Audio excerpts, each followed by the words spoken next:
Sebenarnya acara anta ibas kara Januari enda penungkunan singgo masuk i WhatsApp kami. Tapi ope dengar masuk kita ku penungkunan sepindo man hamba Tuhan bukasa ibas toto. Ya, pertanyaan rebas pusuh manusia nari lit jawab nabas Tuhan. Tuhan memberikan pertanyaan kepada hati umat Tuhan supaya Tuhan menjawab. Tuhan Yesus berkata, ukuran yang kita pakai akan diukurkan kepada kita. Demikian pertanyaan kita, jikalau kita rindu menerima jawaban dari Tuhan, Tuhan akan menjawab. Pertanyaan yang jujur, tulus, Tuhan akan menjawab dengan jujur dan tulus. Demikian kebenaran firman Tuhan, sehingga kami sebagai pelayan Tuhan menjawab sebaik mungkin, tapi Roh Kudus menjawab Bapak, Ibu, adik-adik sekalian sesuai dengan pertanyaan adik-adik. Kita percaya Tuhan akan menjawab sebagaimana kebutuhan kita. Mari sipindo lias ati Tuhan, kita berdoa. Bapa di sorga, setiap kami yang memberikan kiriman pertanyaan kepada hamba-Mu, kami bertanya dengan hati kami yang rindu, tulus, jujur. Kami butuh jawaban dari Tuhan. Biarlah Tuhan menjawab setiap pertanyaan kami. Khususnya kami berdoa melalui hamba-Mu, Tuhan menjawab. Sucikanlah hamba-Mu, berikan dia cinta kasih, berikan dia kepekaan terhadap suara Roh Kudus untuk menjawab pertanyaan setiap umat Tuhan. Biarlah jawaban-jawaban yang dia sampaikan kepada kami semata-mata turun dari Tuhan. Jagai tempat kami, semua peralatan juga jaringan, juga setiap orang yang Tuhan izinkan mendengar acara ini, Tuhan juga jaga, Tuhan berkati. Kami menyerahkan hamba-Mu juga Jos untuk memfasilitasi pertanyaan ini. Tuhan juga membimbing dia. Pakailah waktu ke depan ini, kami diberkati Tuhan oleh jawaban-jawaban yang datang dari Tuhan. Inilah doa permohonan kami, dalam nama Tuhan Yesus kami berdoa. Amin. Ya Bapak, Ibu, dan Saudara semua, sudah ada 7 pertanyaan yang masuk, dan memang semuanya pertanyaannya dalam bahasa Indonesia, Pak. Oh, begitu. Jadi kita masuk ke pertanyaan pertama. Ini pertanyaannya cukup panjang. Dia bertanya seperti ini, Pak. Sebagai seorang Kristen yang sudah lahir baru, sudah sepatutnya kita menjalin hubungan yang baik dengan Yesus yang sudah menyelamatkan kita. Bisa jadi dari mendengarkan khotbah-khotbah dari hamba Tuhan yang kita kenal saat teduh, baca Alkitab, berdoa, baca buku rohani, dan sebagainya. Tetapi kenapa ya rasanya kita jadi kurang menikmati hal-hal yang membuat kita dekat dengan Tuhan?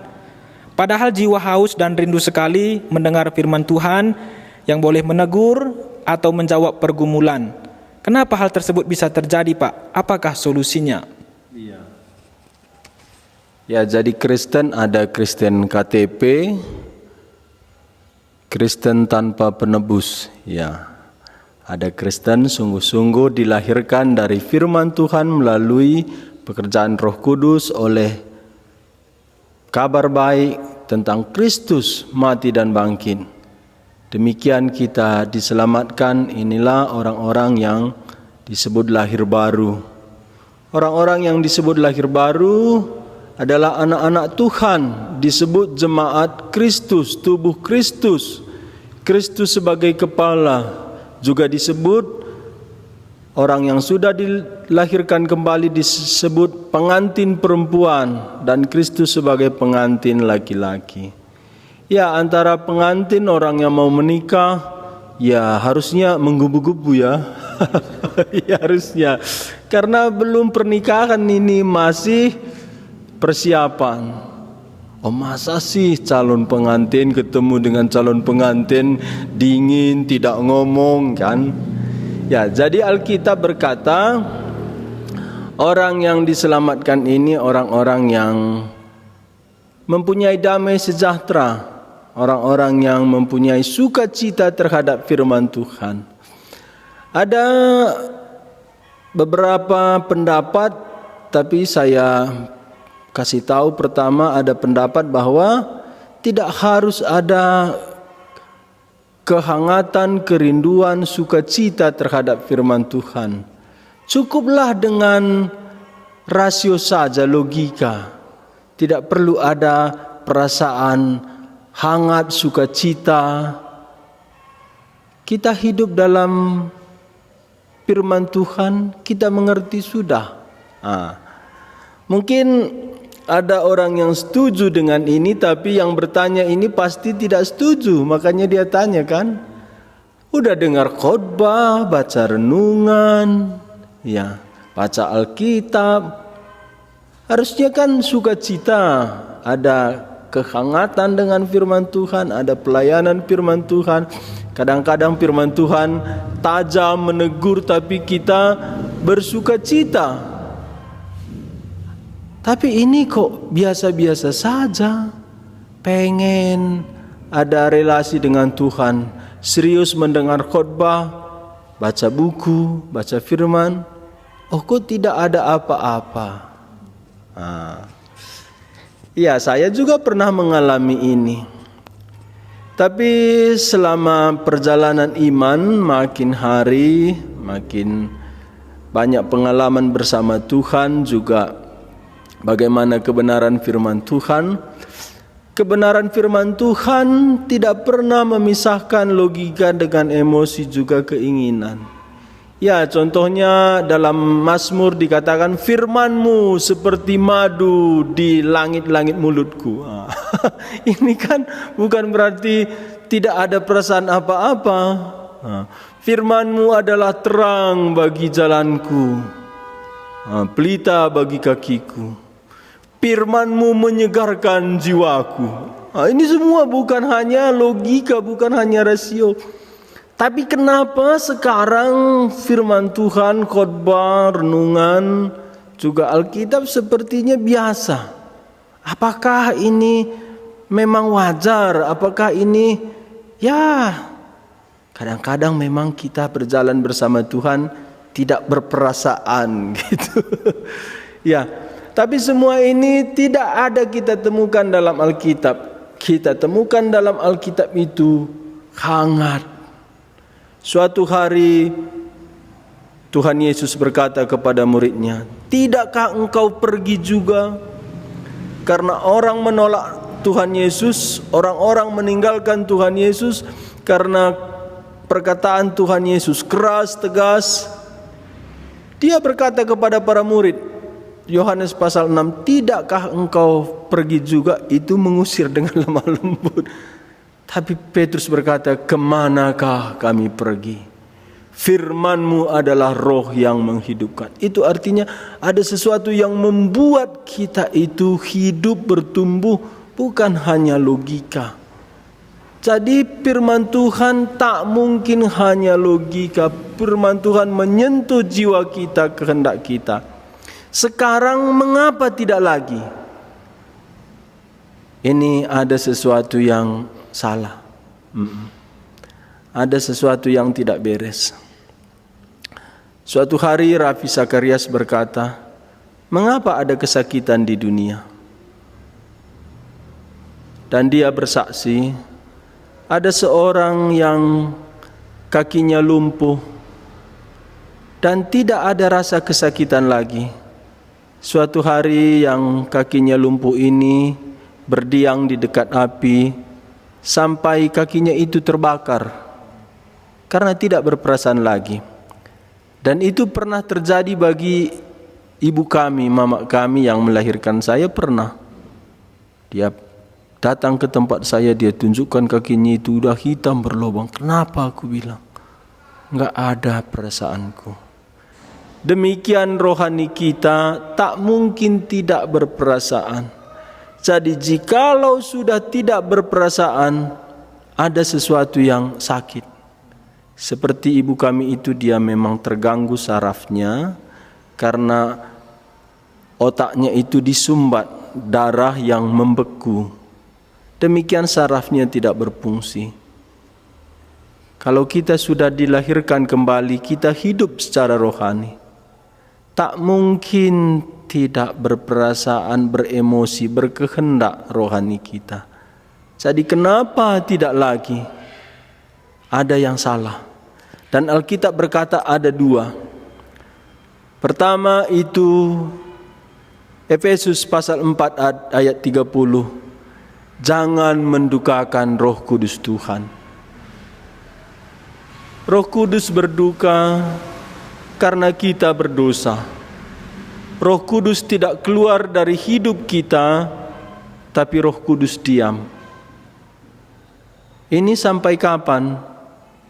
Sampai kita betul-betul hancur hati, bertobat dan kembali dipulihkan Tuhan. Ini tidak cepat, walaupun kita mengaku Tuhan tidak cepat memulihkan. Karena kita terlalu main-main dengan waktu, dengan dosa, dengan hidup kita, dengan pikiran kita, dengan perasaan kita, dengan cita-cita kita. Roh Kudus berduka. Lalu ada satu lagi di 1 Tesalonika, ini kita baca. Di 1 Tesalonika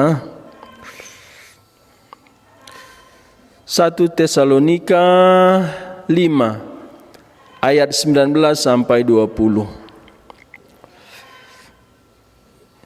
Demikian firman Tuhan 1 Tesalonika pasal 5 ayat 19 sampai 20.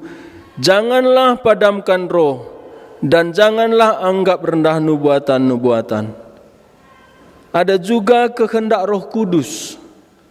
Roh Kudus memimpin kita, mendorong kita berbuat sesuatu untuk Tuhan, untuk pekerjaan Tuhan atau untuk orang-orang lain. Di sini dikatakan jangan padamkan. Bagaimana itu padamkan? Kita lihat api itu menyala-nyala, kita bisa padamkan dengan menyiram pakai air atau menutup atau tidak memberikan bahan bakar. Karena Paulus juga pernah berkata kepada Timotius,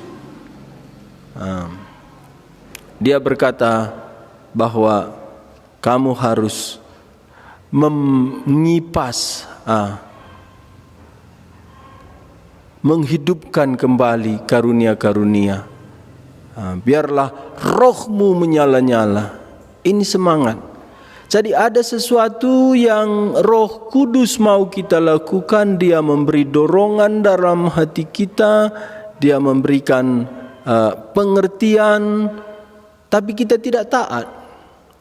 Itu juga membuat Roh Kudus padam, sehingga seperti api tadi, dia itu pelan-pelan redup-redup, akhirnya tidak hidup lagi. Jadi dalam Alkitab ada dua, ada dosa yang kita simpan, yang kita tidak mau bertobat. Kedua, ada kehendak Tuhan yang kita menahan diri. Jadi ini membuat apapun usaha kita untuk mendengar firman Tuhan, membaca Alkitab, membaca buku, baca renungan-renungan, dengar khotbah, kita tidak merasakan. Jadi saran saya, jangan lama-lama, biarlah Roh Kudus menyatakan dosa. Kalau ada kehendak Tuhan yang belum dijalankan, taati. Itu pasti akan kembali bersuka cita, rohani kita peka kepada Tuhan dan kita menikmati Tuhan. Demikian. Ya, terima kasih Pak. Jadi Bapak, Ibu dan Saudara, kita sudah dengar ternyata ada yang salah gitu ya. atau ada kita menahan diri. Karena kalau firman itu ya firman indah, firman ajaib itu kan ada satu lagu ya Pak. Harusnya ya memberi hidup, menyukakan hati. Kita masuk ke dalam pertanyaan